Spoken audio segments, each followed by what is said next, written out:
आज उत्तम संयम का दिन है।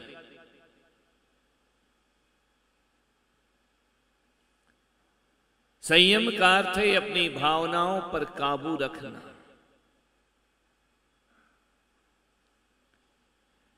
यह आत्म उत्थान का दिन है। अभी तक जो धर्म थे वो भावनाओं के थे, अब ये संयम के धर्म है। अब संयम भी आएगा, तप भी आएगा, त्याग भी आएगा। अब कुछ करना है। अभी तक तो पहले सोचना था, अब कुछ करना है शरीर से। 10 धर्मों को बड़े व्यवस्थित तरीके से विभाजित किया गया है। जिनके पास संयम नहीं होता उनकी लक्ष्य विहीन यात्रा होती है। एक बात ध्यान रखना, रोटी कपड़ा और मकान के लिए परिश्रम नहीं करना, ये तो अपने आप मिलते हैं। क्या इनके लिए परिश्रम करना, क्या इनके लिए मेहनत करना। पैदा हुए हो तो रोटी तो मिलेगी ना। जो कुछ नहीं कमाता उसका भी पेट भर जाता है, जो कमाता है उसका भी उन्हीं रोटियों से पेट भरा करता है। हम और आप तो छोड़ो, जानवर भी अपना पेट भर लेता है। कोई बहुत बड़ा काम नहीं है और इसके लिए ज्यादा टेंशन लेने की जरूरत नहीं है। एक मकान, 4 दीवार, एक छत तो मिल जाती है। नहीं मिलेगा बहुत बड़ा मकान, एक झोपड़ी तो आदमी बना ही लेता है ना। ये कोई बहुत बड़ी बात नहीं। इसके लिए अपने को परिश्रम नहीं करना है। ये हमारे जीवन का उद्देश्य नहीं रहा, रोटी कपड़ा और मकान। इसके लिए हम पैदा नहीं हुए हैं। हम पैदा हुए हैं उस तत्व के लिए जो किसी भी जन्म में हम प्राप्त नहीं कर सके। हमने जैन कुल में जन्म लिया है, जिन शासन में जन्म लिया है। रोटी कपड़े मकान के लिए थोड़ी लिया है। ये तो किसी भी कौम में पैदा हो जाओ वहां भी मिल जाया करता है।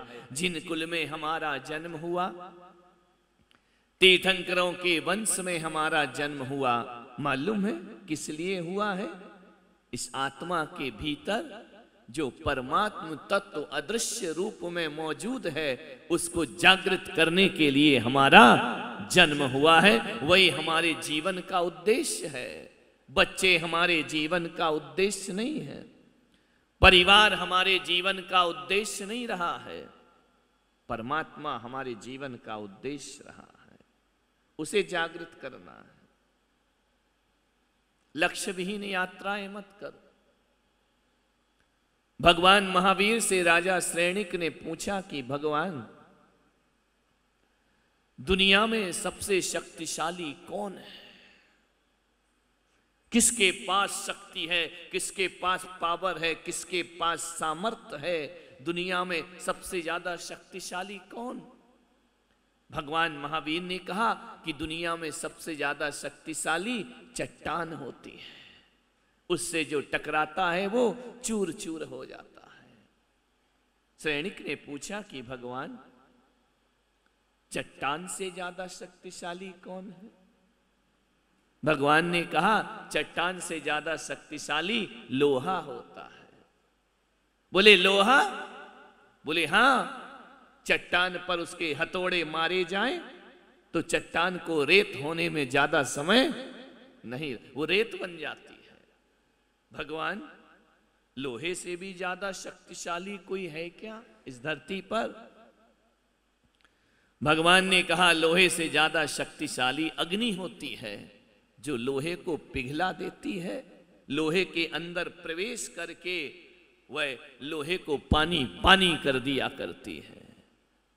भगवान जरा ये भी बताएं, अग्नि से भी ज्यादा शक्तिशाली कोई होता है?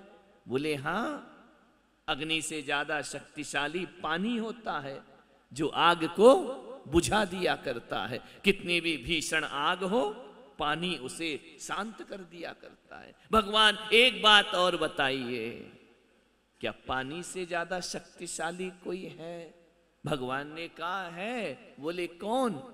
बोले मनुष्य का संकल्प पानी से ज्यादा शक्तिशाली हुआ करता है। पानी में वो शक्ति नहीं, मनुष्य के संकल्प में वो शक्ति होती है जो पानी को पाताल से खींचकर भूमि पर ले आया करता है। मनुष्य का संकल्प ही तो पानी को ऊपर लाता है। बोले भगवान जरा ये और बता दें कि मनुष्य के संकल्प से बड़ा शक्तिशाली कोई और है क्या? तो महावीर ने कहा, श्रेणिक, मनुष्य से बड़ा संकल्प और संकल्प से बड़ी शक्ति इस दुनिया में किसी के पास नहीं हुआ करती। संकल्प का दिन है आज। संकल्प से बड़ा क्या होता है? संकल्प में तो वो ताकत होती है जो आसमान को जमीन पर उतार दिया करता है। संकल्प में वो ताकत होती है कि जमीन पर चलने वाला ये आदमी पक्षियों की तरह आकाश में उड़ने लगता है। संकल्प में वो ताकत होती है पानी में मछली की तरह तैरना सीख जाता है आदमी। पशु को तो तैरना जन्मजात मिलता है, वो कोई प्रैक्टिस नहीं करते, वो कोई मेहनत नहीं करते। आदमी को तो तैरने के लिए सीखना पड़ता है, वरना वह पानी में डूब जाया। उसके संकल्प ही तो पानी में तैरा दिया करते हैं। संकल्प ही होते हैं जो आकाश में उड़ान भर दिया। संकल्पों में बड़ी ताकत है। आज आप यहां आकर के बैठे, एक संकल्प कि हमें 10 दिन साधना करना है, 10 दिन घर परिवार को छोड़ देना है, ये संकल्प है तुम्हारा। और आज यदि कोई संत बन करके बैठा है, उसका संकल्प है। ऐसे तो एक रोम खींचो तो चीख निकल आती है। यदि संकल्प में ताकत हो तो अपने हाथों से केसों का लौंच भी हंसते हंसते करा लिया करता है। ये उसका संकल्प है। नग्न रहना ये संकल्प है। एक टाइम का भोजन ये संकल्प है।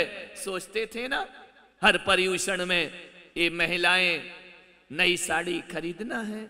सुबह की साड़ी कुछ होगी, दोपहर की साड़ी कुछ होगी, शाम की साड़ी कुछ होगी। धूप दशमी आ रही है, बड़ी महंगी सी साड़ी खरीदना है। 4 लोग देखेंगे, क्या कहेंगे, इसके पास कपड़े नहीं है ढंग के। 14 आ रही है, जुलूस निकलेगा, आभूषण चाहिए, ये चाहिए, वो चाहिए। कितने दिमाग खराब होता था। अलमारी खोल के खड़े हो जाते थे, 10 मिनट इसी में लगता था, कौन सी वाली पहनूं, लाल पहनूं कि नीली पहनूं कि पीली पहनूं। इस बार संकल्प ने कहा, रंग लाल भी नहीं, नीली भी नहीं, पीली भी नहीं, अपने ही रंग में मेरी रंग दे। संयम की चुनरिया ओढ़ ली, टेंशन मिटाना। अमीर है तो वही पहनना है, गरीब है तो वही पहनना है। ये संयम का रंग है, ध्यान रखना। ये त्याग का रंग है, ये तपस्या का रंग है। सारा टेंशन ही खत्म हो गया। अब इसमें तुम कितना सज के आओगे, कितना आभूषण पहनोगे, पहन लो, कोई फर्क नहीं पड़ता है। ध्यान रखना, ये संयम के वस्त्र हैं जो तुमने धारण किए हैं। संयम से तनाव मिटता है, संयम से टेंशन दूर होता है। तुम तो सुखी हुए ये और ज्यादा सुखी हुए कि इस बार कोरोना में धंधा भी नहीं चल रहा है, साड़ी को भी नहीं रूठ रही है, महंगे महंगे कपड़े भी नहीं लाना पड़ रहे हैं। क्या करें, हम खुद धोती दुपट्टे में बैठे, तुम्हारे लिए क्या लेकर के आएंगे। विचार करो, जीवन संयम में, जीवन संयम का जीवन। चप्पलें नहीं पहनना, पैदल ही चलेंगे, बिना चप्पल के चलेंगे, ऐसा जीवन जिया है। ध्यान रखिए, इतने वर्षों की जिंदगी हो गई, गाड़ी से नीचे पैर नहीं उतरता है, बिना गाड़ी के चलते नहीं हो, कंकर पत्थर पर चल रहे हो, चले जा रहे हो, और मन में संयम का भाव जागृत हो गया है। ध्यान रख, कैसी अच्छी जिंदगी है, कैसा पवित्र जीवन। जहां से निकलते जाओ, जितने डॉक्टर्स दोपहर को आ रहे हैं ना, सब हतप्रभ हैं देखकर। ये बड़े घरों की महिलाओं को क्या हो गया, ये क्या पहन के घूम रही हैं, ये क्या धारण किए हैं, ये सफेद, ये बड़े बड़े सेठ लोग धोती दुपट्टा धारण किए, वो भी नहीं संभल रहा है। इधर खींचो उधर खिंच जाता है।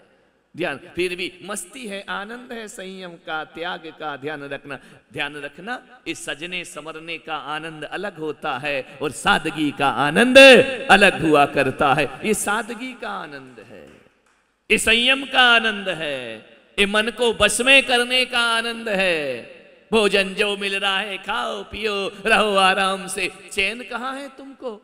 रात को सोते हो 10-11 बज जाते हैं, दिन भर की रूटीन याद आती रहती, आज ये हुआ, आज वो हुआ, आज ऐसा किया, आज वैसा किया, आज महाराज ने ये समझाया, आज योगा में ये समझाया। रात भर वही 2-4 बैठ गई तो इसी की, अब वो घर की बातें बंद हो गई तुम्हारी, अब यही बातें चल रही हैं। ऐसा करे, आज तो मेरा दर्द हुआ, आज नहीं हुआ, आज तो बहुत अच्छा लगा शिविर में, रात भर यही बातें। सुबह जब नींद का माहौल बनता है तो फिर लगता चलो सुबह ध्यान करना है, मेडिटेशन कर, भागो जल्दी से तैयार होकर, कहां की साबुन, कहां का सोडा, कहां का शैम्पू, सबकी सुध बुध खो दी, चलो चलना है, ध्यान में चलना है, योगा में चलना है। कपड़ा थोड़ा गीला, अरे गीला ही लपेटो, चलो अपने को तो चलना है। ये संयम का जीवन हो गया तुम्हारा। विचार करिए, जैसे तैसे ध्यान में आए, पूजा करी, जल्दी जल्दी खाया, झटपट जो भी मिला, बोले दोपहर को सामायिक में जाकर के बैठना है, खाने में इंटरेस्ट नहीं, अगली क्लास का इंतजार रहा करता है। विचार करिए आप, संयममय जीवन हो गया। लोग कहते हैं भोगों में घर गृहस्थी में सुख है, पागलो यहां आके बैठो, जो सुख है भगवान के भजन में, वो सुख ना ही अमीरी में, मन लागा मेरा यार फकीरी में। फकीरों की बादशाहत है ये, फकीरों का दरबार है ये, यहाँ आनंद ही आनंद बरस रहा है।